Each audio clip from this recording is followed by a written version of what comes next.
front desk at nowwellness.com. Anyway, so let's get started. I want to make them bigger.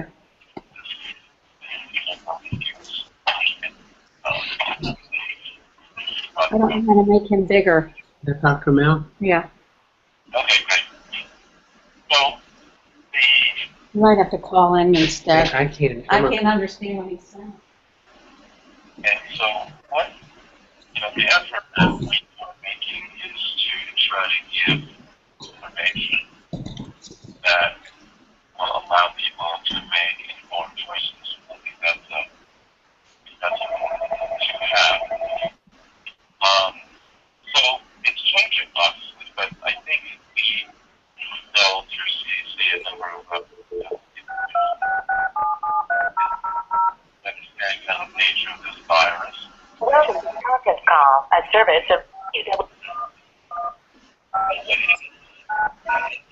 This call is being recorded. To acknowledge this and agree to be recorded, please press 1. Otherwise, you will now enter the conference.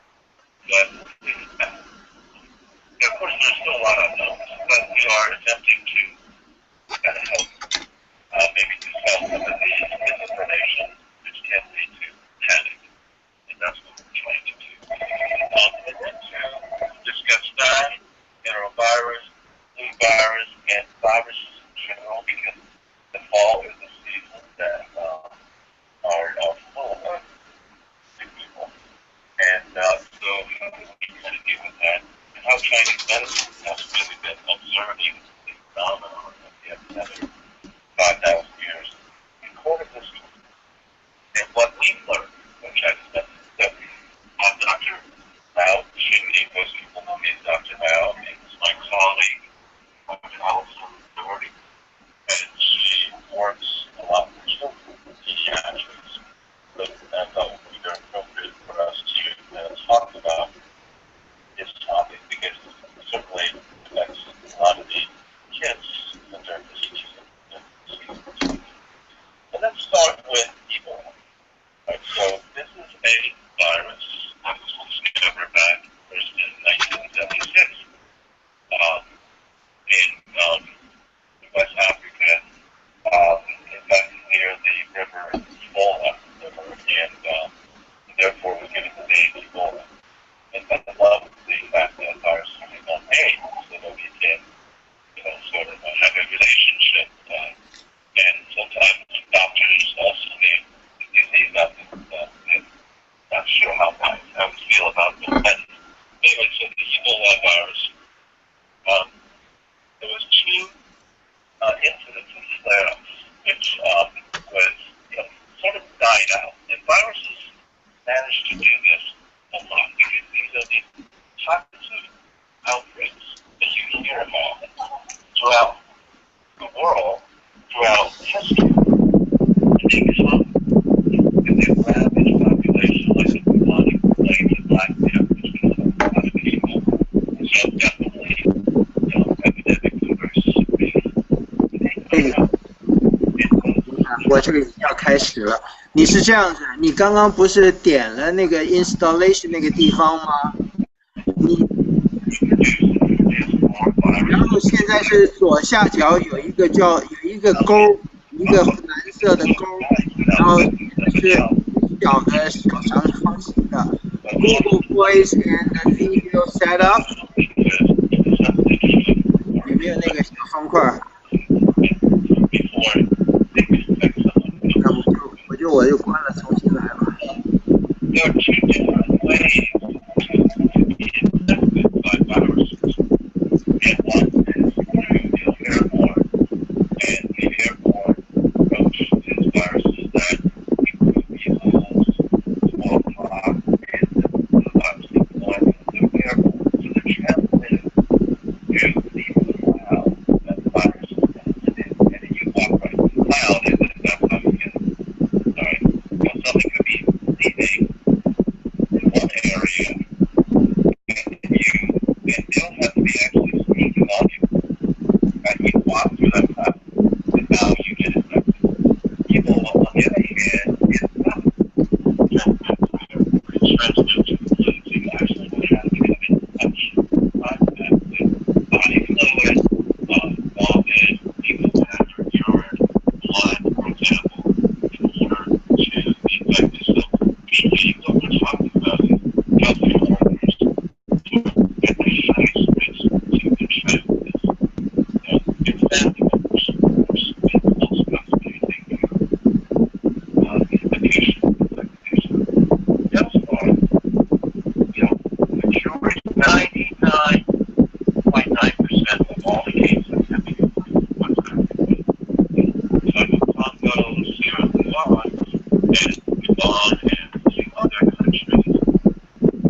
然后有一个 page，然后下面的那个你那个一个方块，就是说你同意他的用这个东西什么什么的，你就点那个方块。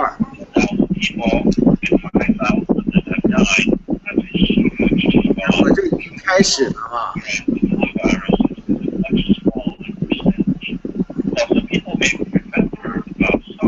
你看我这个都已经在演了，这个人是个东方人啊。但是问题是怎么样？他这个声音很糟糕的，听不是进进出出的，他这个 video 很糟糕的，他的 quality 太差了。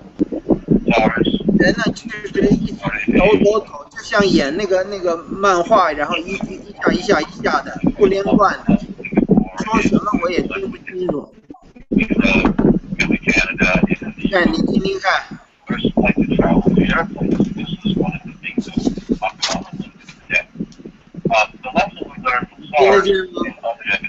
得见吗？Yeah. Right away. So quarantine. That's what quarantine is such an important feature of what we're doing, right? And I think that's an important thing to look at how to get into the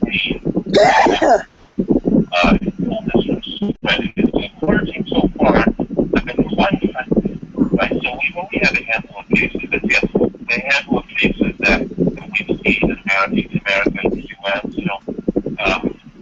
and the patient who came home from Liberia, Dallas, and died in Dallas, and has affected 2 nurses. So far, that's in the U.S., 4 centers that are equipped to treat diseases that require isolation, as well as all the equipment that is required to deal with infection. And so the 4 places are, we got NIH, National Institute of Maryland, we have Nebraska Medical Center, we have Emory University Hospital, and then there's another hospital in Ebola, Montana, right? So there's 4 major hospital facilities where patients are being shipped off. So far, like I said, very, very few cases. And it is my personal professional opinion that Ebola is not going to be a problem in the U.S. Making great measures such as screen travelers coming back, coming from the infected areas in West Africa. So again, the infection is really limited to body fluid. So there's a chance of you and I getting it. Of course, we work with patients all the time, and we have institutions that's screening as well to find out if patients have been traveling and whether they've been in West Africa in the last 30 days, and whether they have had symptoms. They go off essentially many of the flu. You have fever, you have body aches, you have headache, you have stomach pain, diarrhea, and unexplained bleeding. It used to be called hemorrhagic fever, right? You pull one hemorrhagic fever because people have high fever and then they will start bleeding, but there's no part of the body. So we screen for symptoms, screen for travel and patterns. So within the incubation period, anywhere from 2 to 21. Sometimes now they're saying that maybe even longer, maybe 28 days, right? But it's approximately 3 weeks. So if someone who's kind of come back from different places, that they've been exposed, let's say, and they come back from Africa, and it's been 30 days, they haven't had symptoms, it means either that they develop antibodies against it, and they're going to be fine, or they did not contract it. So it's a pretty clear thing. Well, by the way, those who are calling in, as well as those who are participating on the webcast, on the Google audio, please use your volume, because I think some of this background noise is still coming through. Anyway, so that's the situation with Ebola. And then the Enterovirus D-68, that affects mostly kids under the age of 5. There have been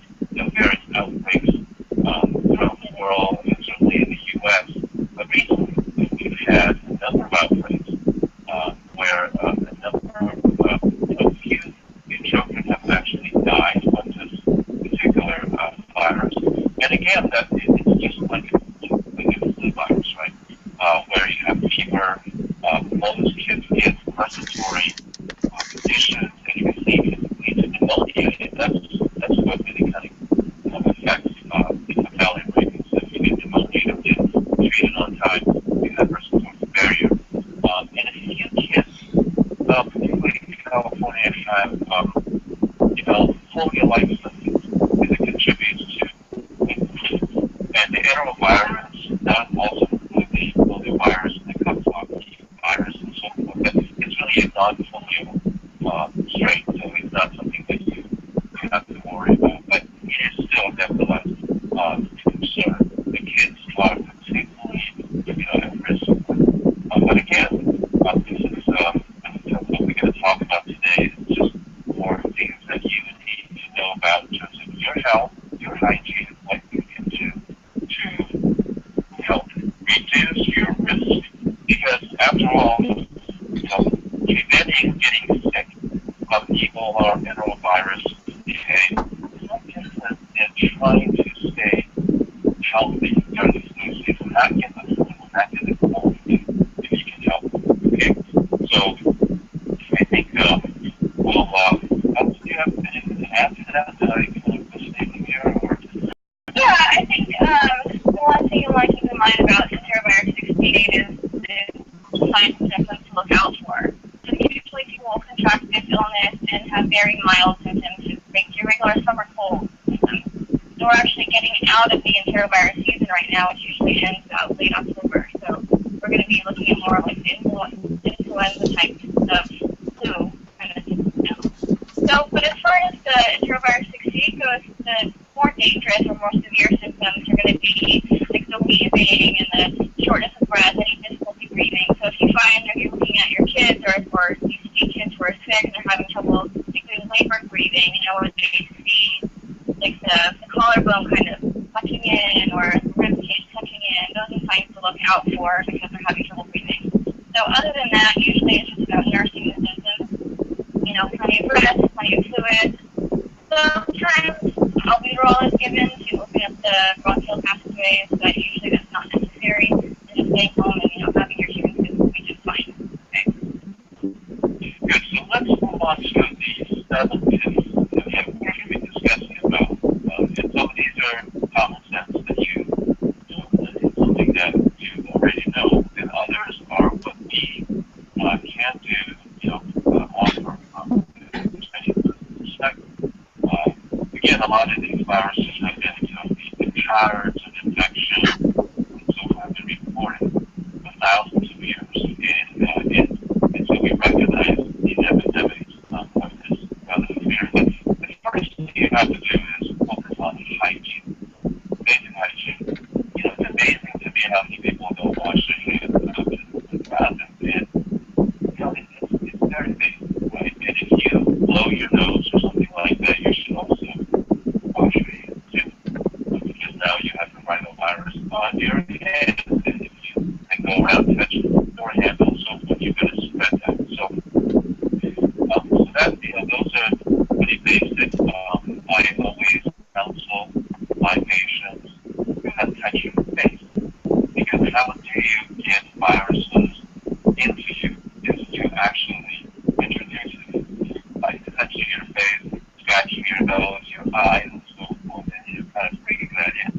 So when I see a patient doing that, I said, please don't, if you're going to have an itch or something, use a Kleenex or something. Don't touch your face. Wash your hands. And, if you're traveling, one of the things that you should do is bring the elbow wipes with you and a mask in your pocket. And when you get on the plane, you basically wipe down the armrest, the tray tables, and so forth. It's well known that airlines really don't do a good job of doing these things. I just actually discovered that they do once a month. Most airlines. Once a month. I don't know how many people actually have used it. And they say the dirtiest place to actually use it is their pockets, because they throw everything into that thing. So, anyway, it's up to you if you want to use it. But wipe everything down. You go to the bathroom, you got it sort of clean the handles and so forth. Especially if you wash your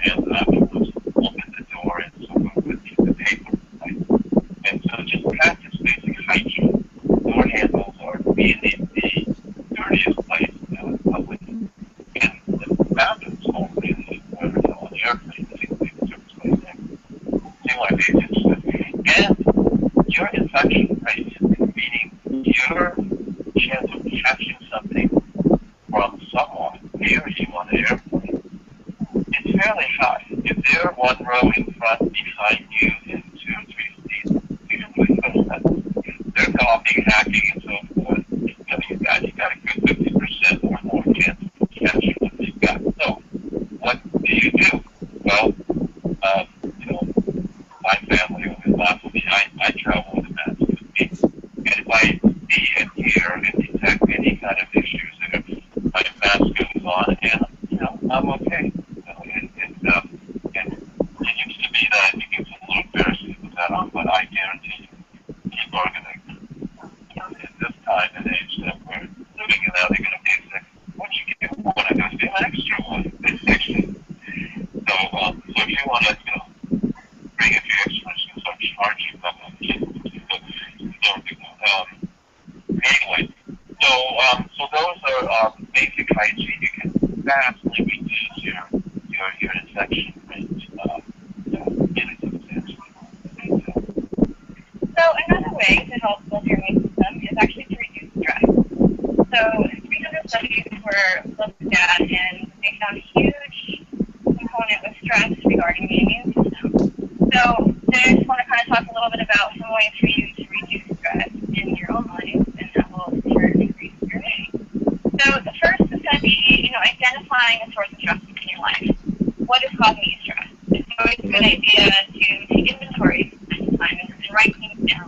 Really kind of give yourself a view of what the picture is in your life right now. Because what we want to do is try to minimize those sources of stress, obviously, in your life. So the best way to do that is to do someone first. So the second would be to learn your stress signals.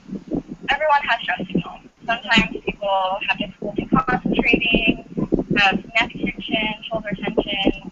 Sometimes people can't sleep or have palpitations. There's lots and lots of different ways that the body can take on stress. So it's good to know your own, so you can tell when you're being triggered, and then it'll help you find out what is causing the trigger too.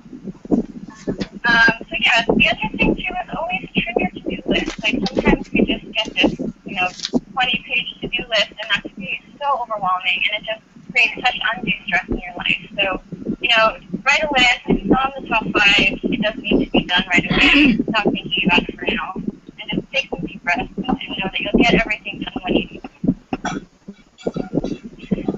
So there are a lot of ways. Stress is just inevitable in our lives, right? We can't really avoid it completely, but we can minimize it, and we can find healthy ways of channeling that energy. So some things that you can do is, meditating every day, 10 minutes a day. Put on a guided meditation. Take a bath. Go for a walk by yourself. There's so many positive ways that we can deal with it and calm ourselves down. So, some people do, just want to come home and drink alcohol or smoke cigarettes, and those are also ways to get stress. We want to definitely replace those with the ones that are going to make us healthy and going to stimulate our immune system. So, yoga is also a good one. Getting some exercise is going to help you. And love and laughter. Spending time with people you love. Studies have shown that does actually increase the immune system. So, we encourage you guys to go spend some time with friends or something you really care about. In fact, it just triggered my memory of one of the Enterovirus D-68 who had the privilege of working with back in the 80s. And he sort of gave the genesis to the technology which is the link between the mind and the immune system. And he discovered that through his studies, he had his patients laugh. He spent belly laugh 30 minutes every day. He saw their natural tumor cell production go up by 30% after about 6 to 8 weeks. So half an hour daily belly laugh every day. So something as simple as that, he had Hello. I can see you. I'm not sure. Can you see me? 大姐，大姐，你在看了是吗？我在看了呀。Yeah, good. 我找到了。在我的电脑上。哦。Can you see? 有个泡。现在你看见我了吗？哦，要看见你了。啊。OK。那我们就回去我是看吧。把我的是那个，把我的那个镜头是挡住的。Yeah. OK, go ahead. OK. OK，我知道你已经上去了。Yeah. OK， 好极了。回去看。So I suggest that starting a ritual, get in trouble sleeping. Right, first things you do is an hour before bedtime, dim the lights in your house because our brain is programmed by light. So if everything's dim, remember when you went camping, right? When it got dark, you naturally fell asleep. You went to bed, and when you got into the sleeping bag, you went to watch your phone. Holy shit! What happened? Naturally, your body programs according to the amount of light. Dim the light, stop watching television or on the computer. You must work on a computer then turn the screen light down. I don't recommend it. Take the TV out of the bedroom. It's one of those worst distracting things that you can do. So, and start a ritual. An hour before bedtime, dim the lights like this, then you get bed, get into the sleep mode. Maybe take a hot bath or add some salt. Maybe light a little candle, and use some essential oil to kind of help settle, set the tone to go to sleep. Keep a journal and empty your mind because, if you're thinking too much and you're always thinking, I got to remember to do this tomorrow, or write it down. So get everything off your mind, off your chest, so then you can then allow yourself to be emptied out and you can go to bed. And finally, meditation before bedtime, we talked about just a way to immediately, relax, get into a peaceful place to meditate. So whatever ritual works for you, use it. But it's very important. If it still doesn't work, there are natural remedies that can deal with it. Jujube seed, which is a date seed. It's Chinese medicine. It's safe and non-addictive. It works beautifully to help people sleep. Valerian, for example, passion flower has been used in Europe, in European culture for hundreds of years with great results. And worst comes to worst, if you really can't get to sleep, again, it's like stuff you try to figure out from the napkin. There are ways to deal with it, ranging from building dental lines to stretch your jaw forward to help you, get more airway, or using a CPAP machine. So those are the ways that you can to help yourself sleep. So the fourth way of building your immune system is regulating your lifestyle. So what does that mean? That means eating a healthy diet, a balanced diet. What you can do is actually increase your fresh fruits and vegetables, so you're getting a lot of vitamin C and Z. And the foods that contain high amounts of vitamin C are broccoli, it's a really good one. Brussels sprouts have a lot of vitamin C. Deciduous fruits, those are also really good to incorporate. Those are also, what's actually the seasonal shade, like that's what's needed right now. So think along those lines in terms of your diet. Zinc also has the immune system, so you can eat things like mussels, beans, blackberries, and raspberries. Those are high in zinc. Start incorporating those more into your daily diet. Exercise is also going to be really important. I talked a little bit about it before, but we want to look at moderate exercise or diets and not so much strenuous exercise all the time. What moderate means basically is that you can talk while exercising, but you can't sing a song. So that's kind of like a good guideline to remember. Daily exercise is great, even if it's just going for a walk. That can really help increase the heart rate a little bit, break a little sweat, and it can really increase your immune system. So the other thing you want to be sure to kind of consider is caffeine intake. So having a lot of caffeine, what that does is just stimulates anxiety, stimulates stress response, and also can reduce your ability to sleep. So if you're having trouble with sleeping, you definitely want to go back on the caffeine, or at least limit it to, even before 1 or 2 in the afternoon, I would have a nice content. Some sources say 3, but from my personal experience, I can have it more than 2. So it's going to vary a little bit from person to person. The other thing is just taking time for yourself. Make sure getting that time every day, even if it's just for 10 minutes, take a walk by yourself, read a book, do something that you enjoy. That can really stimulate the endorphins in your body and kick up some great immune responses here too. So the fifth tip is, of course, eat right frequently, and Allison touched upon it a little bit about some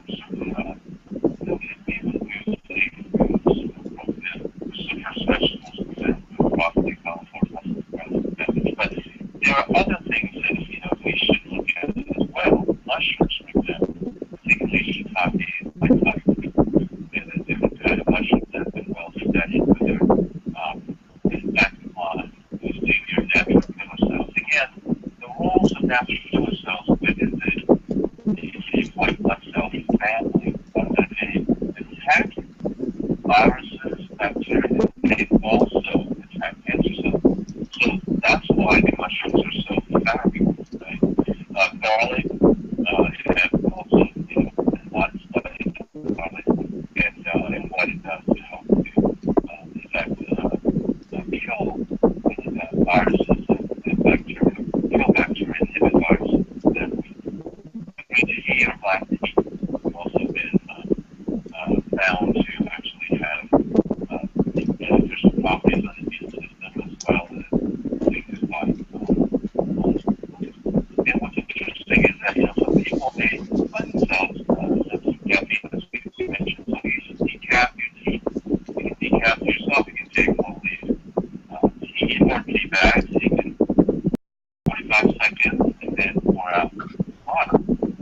And then add fresh hot water. Now 95% caffeine. And left in polyphenols, all the beneficial chemicals within the tea. Takes about 3 minutes to steep into the water. So that you're going to get a great benefit without the caffeine.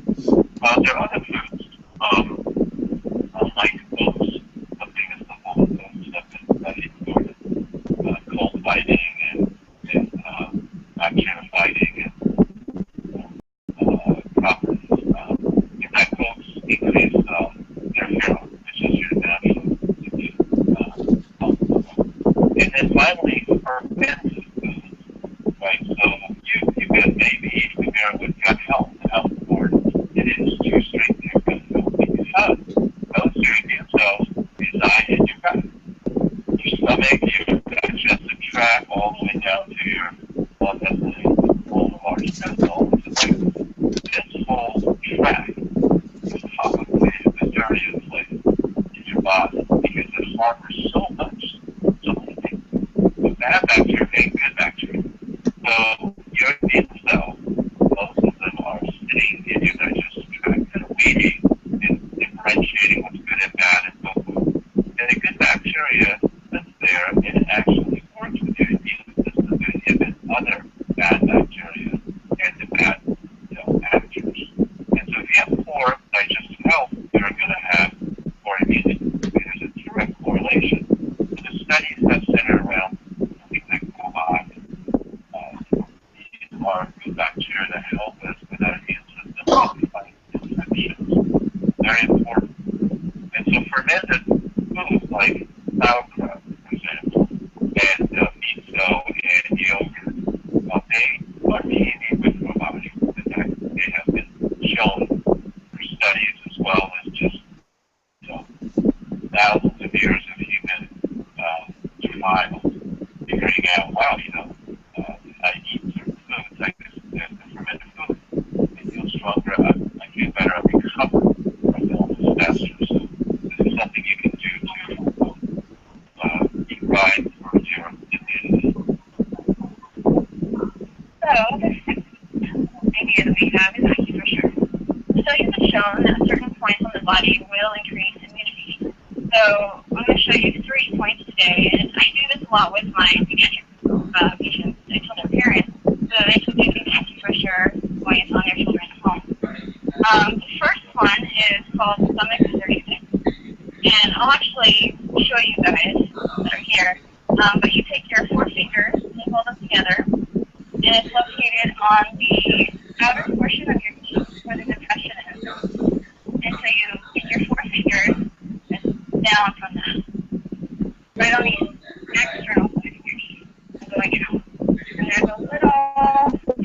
right there. Dr. Mel will show you on the model. Go to stomach 36. And what you can do is stimulate these points every day, 1 or 2 times a day for a minute or 2. And you can just take your fingers and press on it. That's hard. You'll feel sometimes like a little bruise, it'll be a little sore. And you can just rub it in circular motions with your finger. Or you can take the butt of a pencil, press on it there. Just press, hold, and rub. Okay? So do this study around here. So it's going to be right here, right below the knee. Like outside of your shell, I would say. Just press in there, some sort of spot. Your body will tell you, oh yeah, that feels sore, but it feels good if I rub it. And so, by the way, this methodology was originally recorded in the Yale Amherst Plastic Medicine Weekly back almost 5,000 years, where in those days they figured out if you stimulate this point, you can actually lower your risk for getting cold and flu. And many studies have shown that this point can activate your immunity, increasing the blood cell and phagocytosis, which is the active function in your immune system go around and that thing. So that's the first point. The second point that we often do is called LI10. And that's actually near your elbow. So what you can do to locate it is take 3 fingers of mine and hold it right at your elbow joint. And it'll be right on the forearm. And you'll feel again a little tender spot. You can just massage that right there. Okay, so just 1 to 2 minutes, whenever you think about it or if it's tense day. And the third area is rubbing the earlobes, actually doing ear massage, stimulating them. So Chinese medicine, the ear is a microcosm for the entire body, like that. So we can stimulate all sorts of areas, all the organs, all the major body parts. So by doing this, we can then increase the immune system too. And it feels so good. It's so relaxing. You can just do like little circular motions and pulling all up and down here.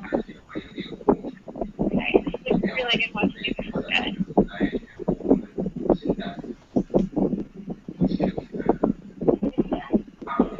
I mean, again, these are designed to help you empower you to stimulate your whole body's immunity. Right? Again, we don't have to be sitting ducks. I mentioned about different techniques which you can apply readily. So that's acupressure. So there's something else that we're going to discuss about is using Chinese medicine.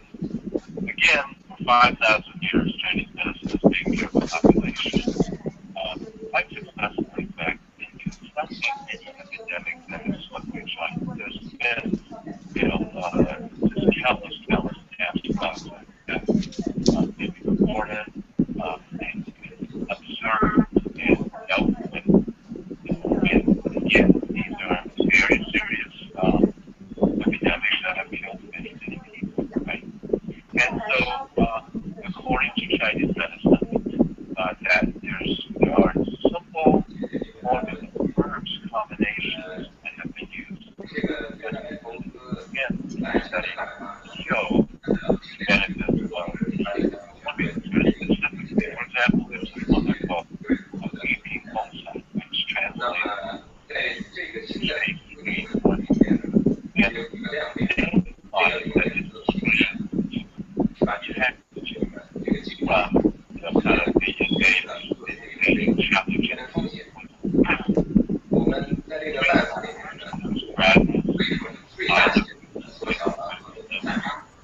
And those three herbs have been shown like IgG and also they help macrophages. The macrophages point again all the bad guys. And then it also inhibited certain strains of the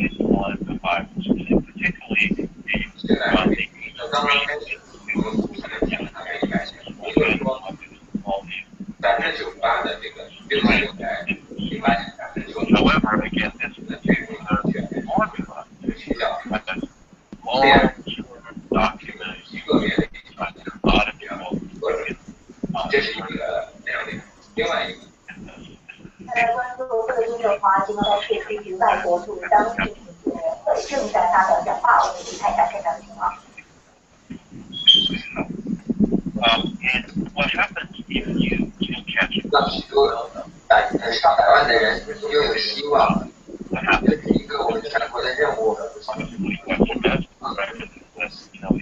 能够看到我们前所未有的一些景象，这是为我们的下一代做出来的一个福祉。谢谢大家。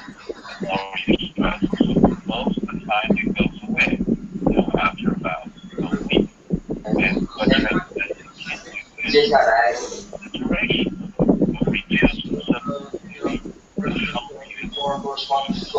我来介绍外国记者协会的会长。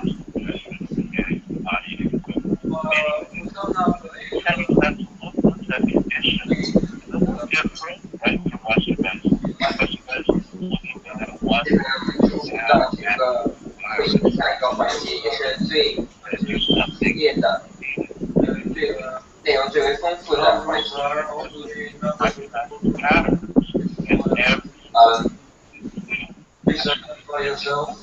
接下来，如果大家有什么问题的话，可以进行提问。那么，首先先介绍一下自己来自于哪一个媒体，然后我所有的问题都是要记录的。为了节省时间，为了节省时间，我们需要旁边的那个麦克风。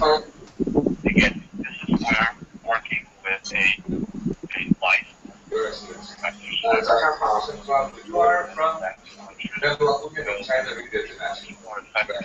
你好，我是来自国家电视台的，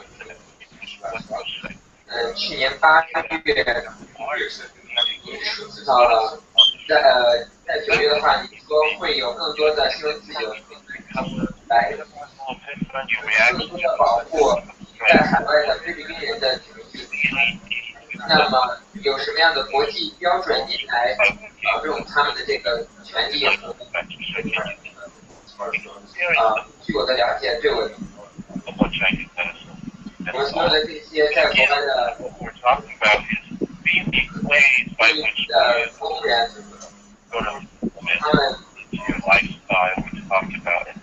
他们在许多国家现在都在进行着包括一些建筑工作，包括一些服务业的工作。这也是对我们的一个收入巨大的。我觉得他们所表现出来的专业性的精神和我们与相关国家所签订的一些协议，包括所签订的一些协议，这都是我们制定了一个可行性的实施的目标。我们在这个短期可以看到这个过程会出现什么样的结果，所以说对于每个人，在一个非常间接而且持续性的精神上来为他们提供相关的帮助。但是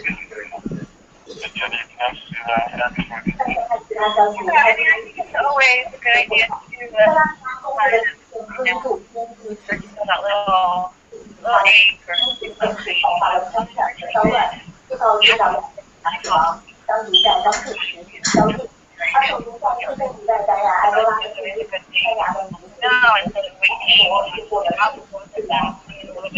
earlier first time and then you can see people.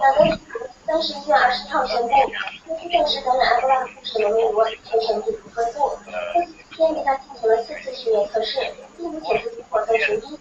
除了每天需要隔离，不过还要邮件跟打数据，以观察有没有后遗症。包括中国重复在内的15名密切接触人士正在医院观察中，目前没有人出现情况。40多个美国人士本来已经光顾7个礼拜感染埃博拉的首名患者，之前还照顾2名本地的西班牙传教士，需要期间不注射1名康复者的体浆。为了避免一直引发食品和营养防疫剂。联合国世界粮食计划署24日表示，已增加对塞拉利昂、利比里亚、刚果民主共和国和几内亚的后勤支援，以协助当地更好地应对埃博拉疫情。连接着几个国家有限的加尔首都达喀尔以及加尔首都阿克拉的人道走廊早前都被关闭，目前已重新打开。联合国人道主义空中飞行服务并向一些投递急需物资和救援人员。在利比里亚首都蒙罗维亚，粮食计划署的4座指导中心正在建设中，建成后将提供400个床位。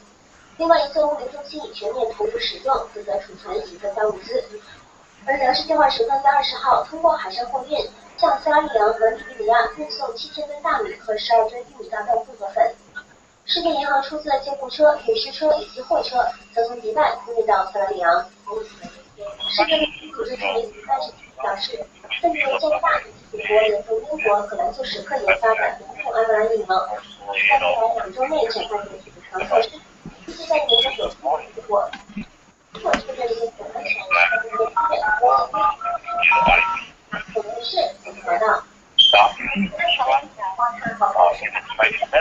博拉加严重或是塑造从政不可为就是我们的我们会加入成本的加大，但是才会表示目前在可计划实施的。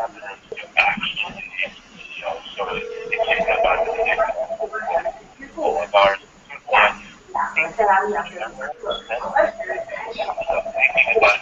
新泽西、华盛顿、亚特兰大和芝加哥的5个指定机场。Yeah, hi.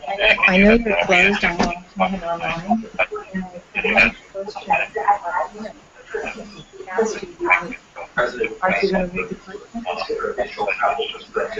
necessary. Could you maybe answer my question? Does he suggest flu shots or just, go like natural? 上众议员和15名参议员支持，其中有共和党议员。 Thanks so much. 是具有更多风险，奥巴马的反对立场没有改变。 Institute a travel ban that individuals who have spent time in West Africa would essentially go underground. They would seek to evade detection. They would conceal the true nature of their travel history in an attempt to enter the country. 美国疾控中心统计，目前每天约有150人是从这3个疫区国家入境美国，其中只有90%的What exactly is happening when 有新措施以及每天影响不少的人。凤凰卫视时代大力华盛顿报道。 there's been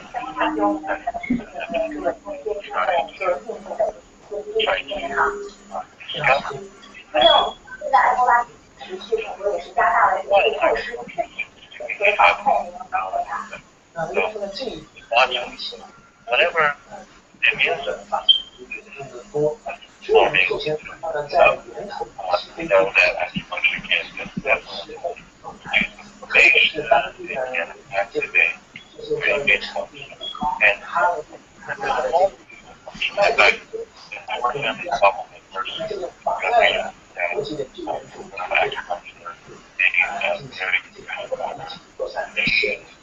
然后第二个就是现在担心会扩散到其他的因为地方其实看好的医疗证明说它到底所以其实在美国对付这种传染病这里真的出现埃博拉的这种传染现象。 所以呢，全世界呢确实应该是有这样要对打击疯狂的死守。当然，这里刚才 we have here the call 完全是的话，它可能会是地下冒出来，到时候更加。the whole concept of the show.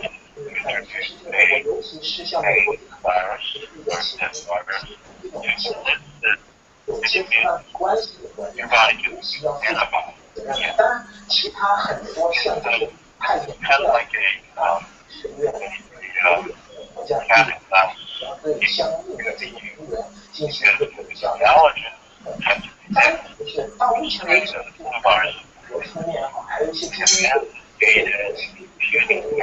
但是呢，其他的国家在这个世界这个情况还有全球这个 available. Here's their fight on. Here's nothing. 开头报道水门事件的美国华盛顿前主编布拉德在台湾去世，向观众道歉。对于奥巴马发表了声明，盛赞布拉德表示一个真正的新闻从业人员。布拉德利在1968年到1991年华盛顿邮报主编，报道导致美国总统大选事件，带领华盛顿邮报成了美国最受追捧的媒体市场会长之一。他曾经获得美国总统奥巴马所授予的总统这个勋章，是最高的。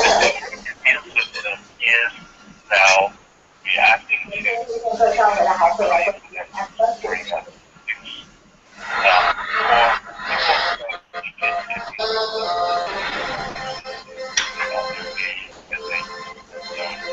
个处理问题上台半年，具备利用协会正义的刑事公开员中心部局，经济上高级义务制造大跟境外保护行政策筹建一个来上司。Should travel internationally, you have to not alone. 会是一个适当的政策协议详细节目，请留意来自出来的关系新闻报道。Don't have. 去留意后加速性全面曝光，播客技术不将有更大突破。解放军打造全面的人空投能力，百架重型运输机无死角运送整编破冰时，东海舰队组织决定着新战化招飞扩或部署新国产航母。中国标记特约区运行观察室，今天凤凰卫视中文台。人才特别王大师爷这是来自南洋的华人，在抗战之后一起关头抛下事业，微博路，他将边缘作为以车队和血肉之躯为武器，往开这炮火拉起身边几千在华强旗下写下为音乐放弃的篇章，西过的路线南桥之沟13九，今天凤凰卫视中文台。学习直通车每站直达新闻现场，见证8号特警发展历程，每晚准点实习直通车高离同行。出车大道聚焦，由圣母集团特约赞助播出，集中内部圣母集团。一周5天8个主题，除了工作还是工作。改变世界多节了。终于喘口气，带您重新领会中国政府提供最新消息，每个月去招募人员，一周内去。Other people, I also just how they actually they fight to survive. I would say that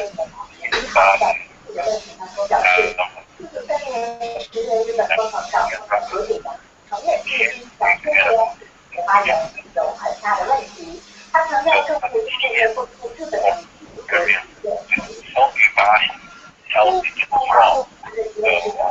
电谈话本身没有强生慰安妇，但是在1993年8月核电谈话发表的记者会上，针对是否有强生慰安妇事实问题，河野回答存在这样的事实。这被认为是日本承认强生慰安妇的政策错误的认识由韩国开始在世界中传开来。但是菅义伟也重申，对于继承河野谈话的立场，政府无意修改。日本媒体指这是菅义伟首次公开否认河野谈话。安倍政府2012年底上台之后，一直试图通过修改河野谈话，否认慰安妇问题引起的丰富的场面。再把焦点转向香港，香港的战俘共进入了第25期，未来发展的方向如何？中科学院在8月21号的傍晚，就对手机对话被视为是关键。导游记者表示，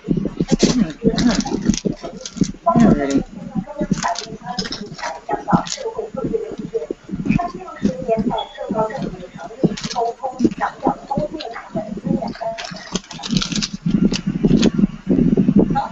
在测首次强大战的最怕，六次思想就表示政府出党纪律，包括愿意在第二轮政改咨询中为2014年同时框架寻找进步，也是包括你的这些政府的指导是最怕。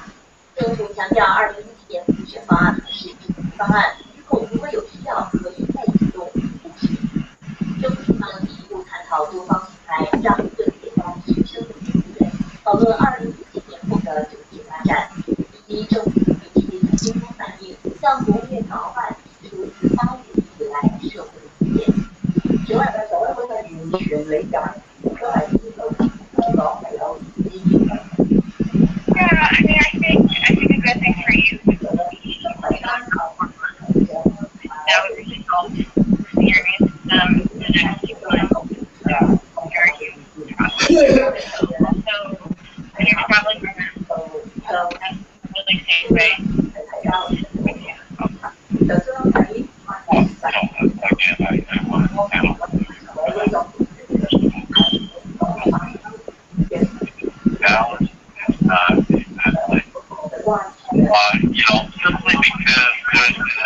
there's huge cases there. And find very much to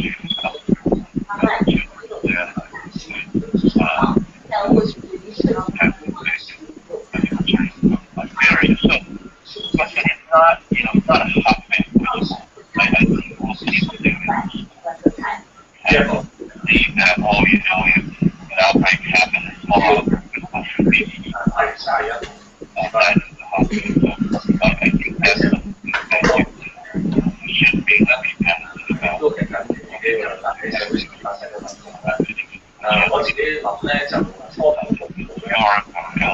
anywhere else. So I think, but yeah, holiday travel, you're going to be,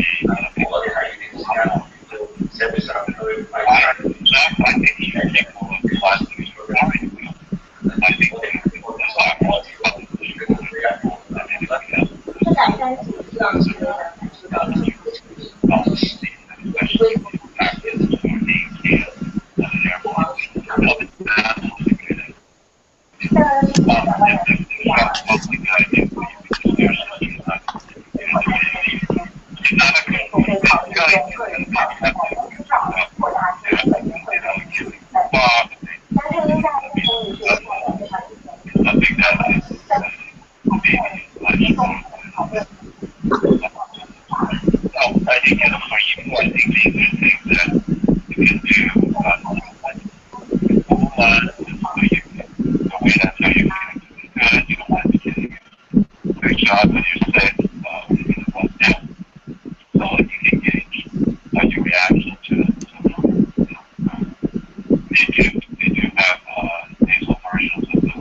he doesn't have to go to a place of recovery for the entire day.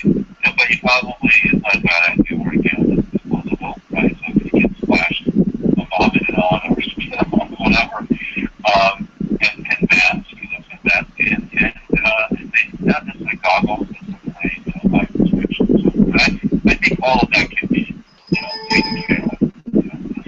CDC has released really specific guidelines about managing, Ebola for healthcare workers, what to be caring for Ebola patients, and those are very clear, and they're based on actually protocols that were originally implemented by Doctors Without Borders, because these guys are out there fighting these wild, crazy viruses everywhere in the world. And so they figured out early on that, well, we got to protect ourselves because other doctors are got this. And so the CDC has actually adopted the protocols of Doctors Without Borders. And so, again, it's just to kind of help contain this whole thing. Again, this form of Ebola will disappear just like all the other viruses. And they'll burn out, and the people who got infected will either recover or they will die. Unfortunately, that is part of this process, and then the virus, if someone recovers, that means they've developed antibodies. They're okay, they're not going to infect other people, right? And for those who die, the virus has nowhere else to go, right? The virus dies with that individual before infecting. So these are the type of things that we can take comfort in. It's not to say that we should stop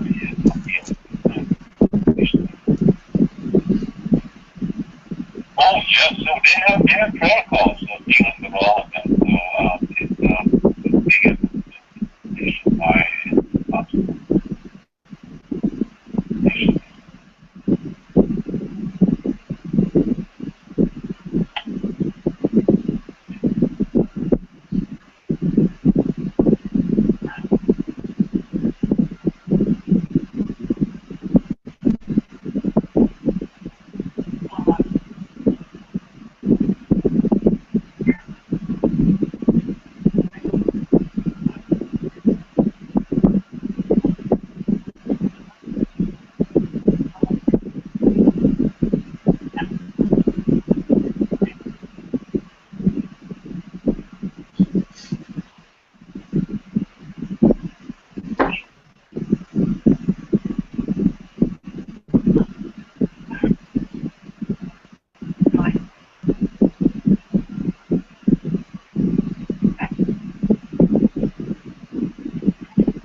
灯光走了，我一点都听不懂的。Right, yeah, I mean, I think that's for sure. I think, exposure early on in life does lead to stronger symptoms later in life. So, yeah, we need to be careful with all the hand sanitizer and everything like that. They're getting kind of those resistant strains and things, because of that mass use. Sometimes it is appropriate, so we kind of have to balance, we don't need to use it every time we wash, it's better to use soap and, just those natural ways, but sometimes, those hand sanitizers come in, pretty handy, especially if you're traveling or something like that, so there's got to be a balance.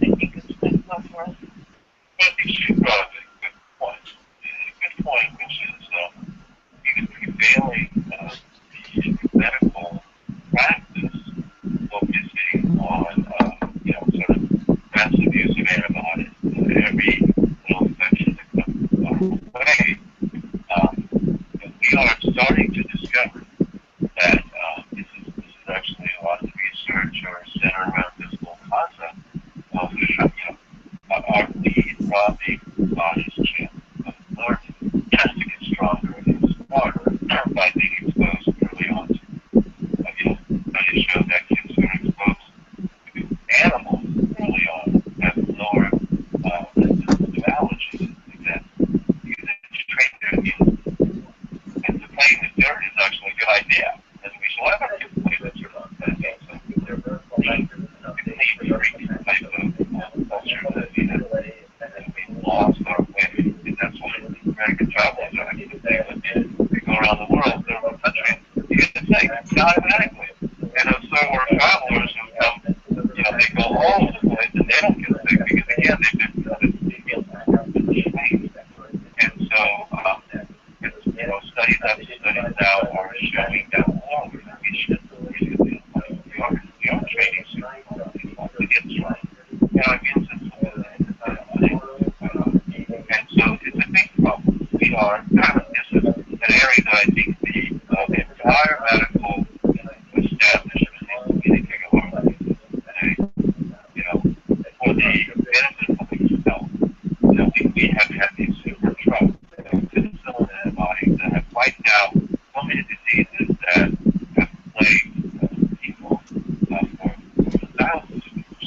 At the same time, unintended effect is that we have trained bigger, super, stronger viruses, bacteria, and so forth that are antibiotic resistant. And at the same time, our body is being unable to defend itself effectively. And this is where I think that as I talk a little more, I think we have this part on the probiotic, how important it is to take care of your intestinal health and gut health because, again, most of the immune cells live in your digestive tract and all the good bacteria live there too. And if you, again, we know from studies now that, wow, if you have good gut health, you're less likely to get sick because your immune system is more efficient, stronger, and you have good beneficial bacteria.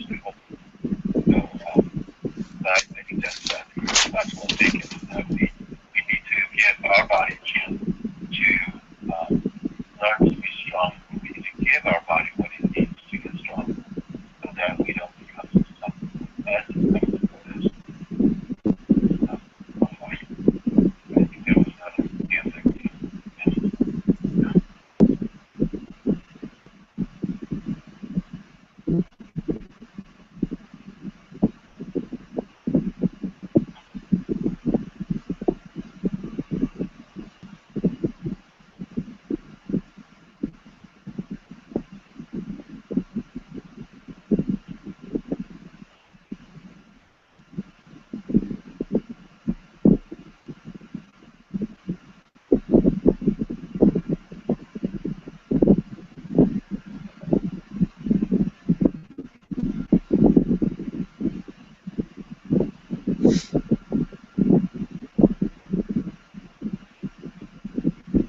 Well, I don't know that there's been studies that actually indicate the acupuncture effect on DNA itself, but we have discovered that acupuncture can stimulate telomerase repair of telomeres. Telomeres are those tails of the DNA, and they get a little shorter and shorter as people older, and in fact, this tail, the length of the tail determines how long you're going to live.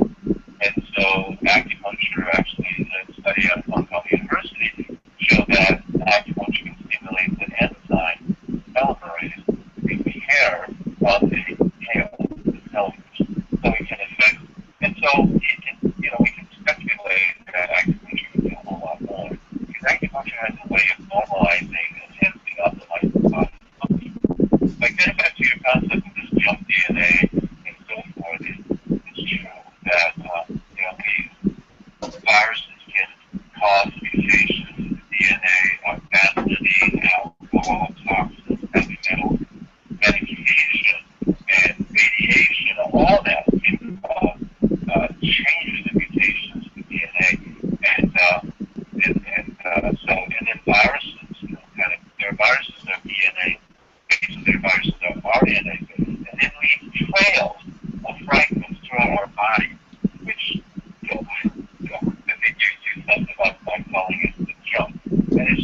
have a lot of these viral fragments that exist in our body that we need to get rid of. And this is one of the things we noticed is that if you initiate a sort of a cleansing, a gentle cleansing detoxification program, again, I think our Western medical counterparts find it to be, like, why would you need to cleanse or detox your body when your body is doing for itself? And the answer is, when your body gets tired and your body doesn't do a very good job, sometimes you need to kind of help it along. And so we find that, here I'm cleansing data, and we're not talking about anything extreme. We're talking about fresh vegetable juice, fresh raw, high fiber foods like whole grains, and so forth, can take, define, and chelate a simple vegetable like cilantro can chelate heavy metals and eliminate from the body. But there's all these wonderful things that nature has given us to help us gently cleanse and detox and clear out debris and fragments and heavy metals and pesticides and whatever else we can. That bumps up our body and weakens our ability to function optimally. And that's really what we're talking about. How do we get to become optimal, the more healthy function of what our body already does? The immune system is incredible. Our human body is incredible. We can, tons of people have been exposed to viruses, white people, that comes down with it, right? Again, so what's the difference? Some people have better immune system than others, unfortunately don't. And so again, this is the crux of what we're talking about tonight, is really sharing with you, some of these tips on how you can help yourself stay healthy during the flu season, especially when you're traveling. Again, we want to just kind of close by saying that you're not a disease doctor. There's a lot of things you can do to help yourself. A lot of it's lifestyle, a lot of it's hygiene, a lot of it's just using common sense, right? And avoiding exposure and so forth. But at the end of the day, you have to be proactive. You have to take responsibility for your health. If you get sick, if you feel like you're coming out something, call your doctor, call your practitioner of China Test. Make sure that you get checked out, monitored, diagnosed, and treated properly.